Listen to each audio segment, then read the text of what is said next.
näytän miten tämmönen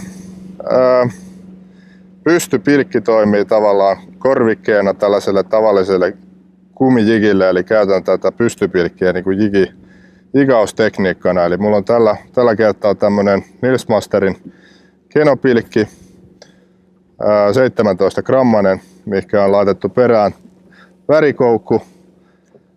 Ja värikoukun voi sitten maustaa, jos haluaa, niin vaikka pienellä palalla matoa, ja niin se saattaa lisätä sen houkuttelevuutta, mutta tämä toimii tällä lailla ihan hyvin. Ja usein pystypilkki tällä tavalla tai tällä kalastustavalla käytettynä niin on tehokas silloin jos ahven on heikolla otilla, että se tahtoo vaan näpistellä sitä kumijikin pyrstöä, niin täällä perässä olevaan tämmöiseen pieneen värikoukkuun se sitten saa helposti jäämään kiinni. Mutta näytän nyt, että minkälainen tekniikka tälle pilkille toimii parhaiten.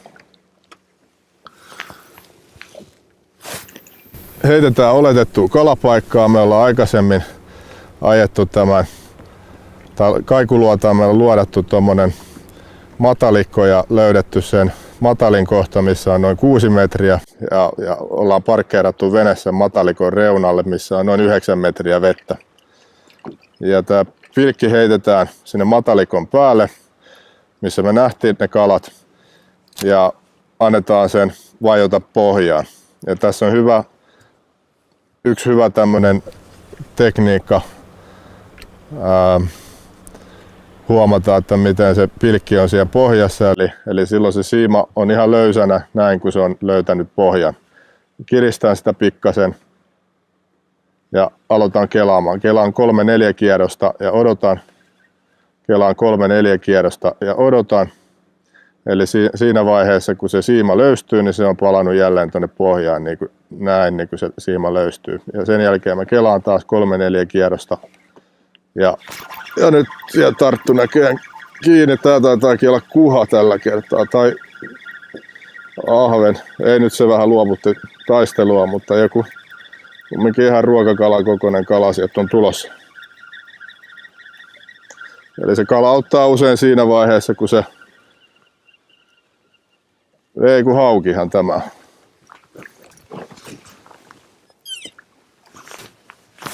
Näin.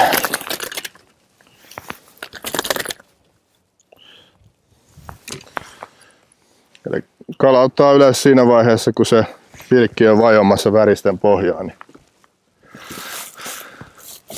pihdit tuolta.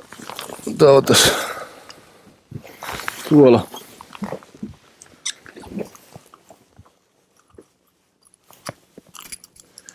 Irrotetaan pilkki ja tää on sen verran pieni hauki, että päästetään se takas uimaan. Eli tää pilkillä voi saada kuhia tai ahvenia. Tyypillinen saalis on ahven tai kuha, mutta toisinaan siihen ottaa myös hauki.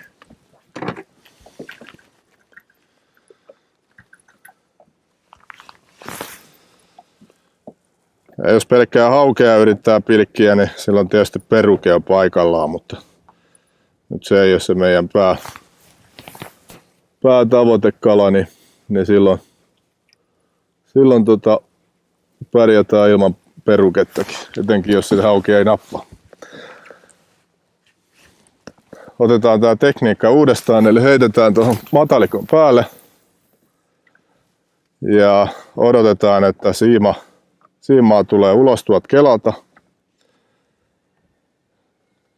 Näin.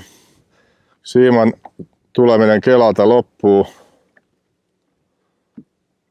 Jos näin, niin se on silloin pohjassa. Laittaa sanka kiinni, kelataan muutama kelaus tai kammenpyöräytys. Odotetaan. Kelataan taas muutama kammenpyöräytys.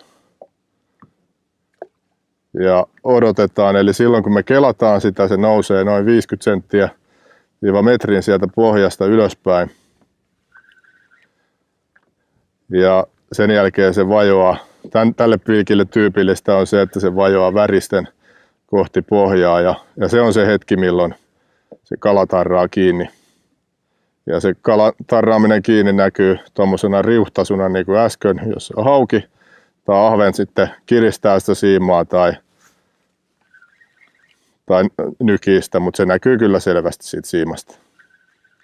Ja tätä kalastustapaa jatketaan aivan tähän veneen lähelle. Toisinaan se kala on tuossa ihan veneen vieressä. Eli jos tunnet, että siellä käy tärppejä tämän kelauksen aikana, niin kannattaa myös pudottaa se tässä veneessä tuon pohjan lähelle ja pilkkiä siinä hetki. Koska siellä saattaa olla iso parvi, mikä ei välttämättä ole kovalla syönnillä ja ne saapuisi tähän veneen alle ja tutkimaan sitä sun pilkkiä ja saatat siitä saada sen kalan sitten napattua ylös.